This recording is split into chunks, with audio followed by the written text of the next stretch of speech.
Arsenal press conference. Yeah, please.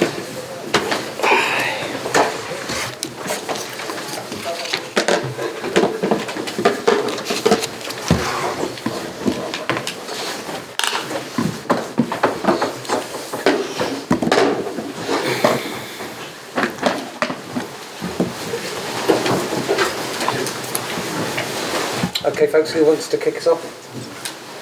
Simon?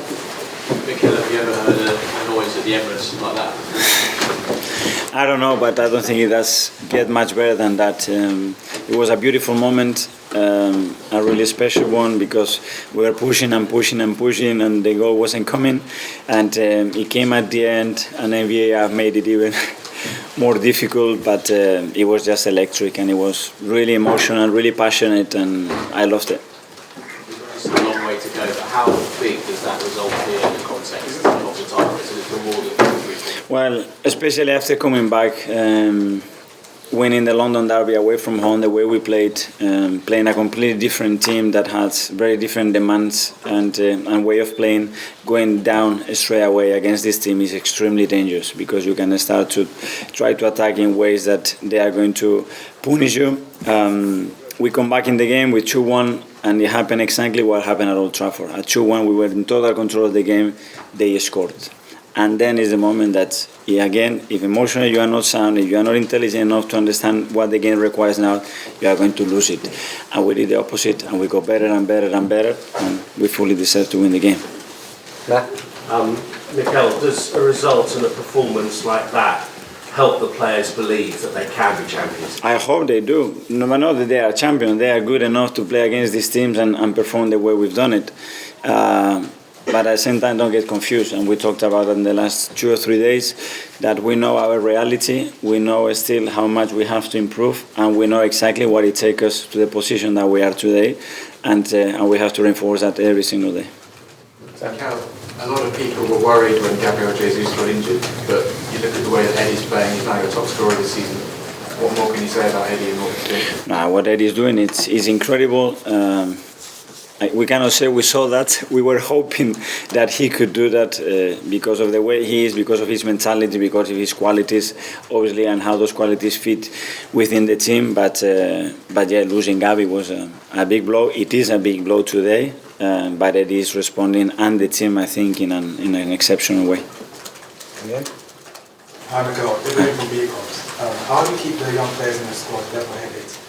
Sorry? How do you keep players in the squad, young players in the squad, level-headed after victories like today? Well, reminding them every single day. That's why we always talk about what we're going to do tomorrow, what we're going to control today, that it's in our hands, because this league is so competitive and so demanding that the opponents are going to make life very difficult. So make sure that we help ourselves every day to get better.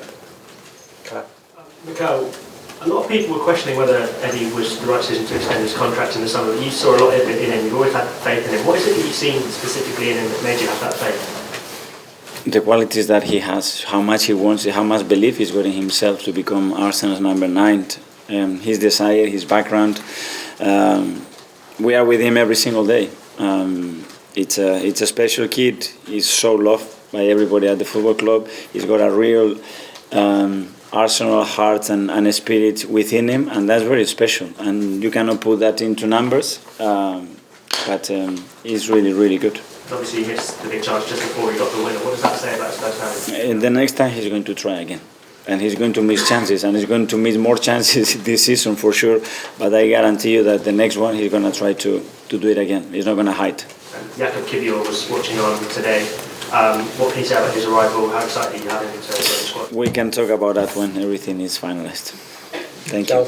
Mikel, just on the win, a lot's talked about sort of belief of the players. When you think of this win, the way it was achieved, you think of the win against Liverpool, winning at Stamford Bridge, winning at Spurs, each of these big moments, big wins being ticked off. What does that, each one, what does it add to the dressing room and the belief within it? Well, belief, confident that we are in the right direction, that they feel that our way of playing is going to reward them, because it has to be the case. When I see Tomiyasu chasing the goalkeeper and the way he comes back, that's someone that feels it. No, you don't do that kind of action, because that action you don't train it, but it's just pure spirit, pure belief and pure commitment of what we do, and in my opinion this is the way we have to continue.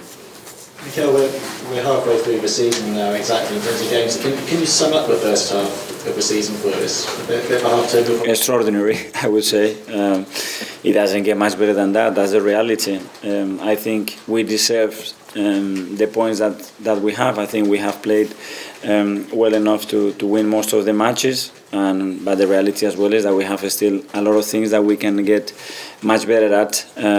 Attacking, in defending, in transitions, in set pieces, and that's the aim. Mikel, Saka played a fantastic game. What can you tell about him and how much he has grown since the beginning of the season? Yeah, I wouldn't like to talk individually about players, but what I would like to say, the courage and the personality that the players showed today, the initiative to make things happen when the game is in a state where what is going to happen. So they're not looking at each other saying he's going to do it, I take responsibility, I do it myself, and I absolutely love that today. Tony? Mikel, every time your team's posed a difficult question, the West Ham game after the break, the World Cup break last week, today, they keep finding the questions, the answers. I understand the reluctance to sort of publicly speak about the title, etc., from your point of view. But do you accept that you are now viewed by us and the public as the favourites for the Premier League title? I don't have an opinion. It can be a perception. I know my team so well. I know where we are. I know why we are here, and I know where we want to be. And we are still far from that. And I know the level of the other teams, especially one that has won everything in the last 5 or 6 years, and we are not there yet. Nick? Mikel, 50 points at the halfway stage. Do you think whether it's you or anyone else will need 100 to win the league? I don't know. Obviously, that number has been achieved in the past, and those teams have the quality to do that. That's for sure. But I don't know what the number is going to be, but it's going to be really high for sure. Darren, last one. Do you feel now that the mentality of every player in the squad now is where you want it to be, given the character that they showed, not just today, but the other games? Today, particularly today, what I've seen there, yes. Tomorrow, I don't know, or next week, I don't know. And that's the thin balance and the temperature of a team that, unfortunately, you have to always tweak it. But today, yes. Thanks, everyone. Thank you.